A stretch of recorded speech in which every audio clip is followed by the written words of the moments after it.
Here's an easy way to make a large slab if you don't have a slab roller. I'm wanting a long slab for my project.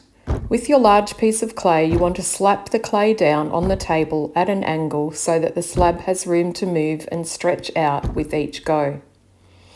Each time you pick up your slab to have another go at slapping it down, you want to turn it around so that you are slapping it down from a different side each time. Eventually, when it is flat enough to use your rolling pin, you want to roll it out a few times and then pick it up and place it back down again so your clay has room to move, and then roll it a bit more. It doesn't take long and you'll have a slab ready for making something. Here's a few pictures to give you some further ideas. I hope you enjoy.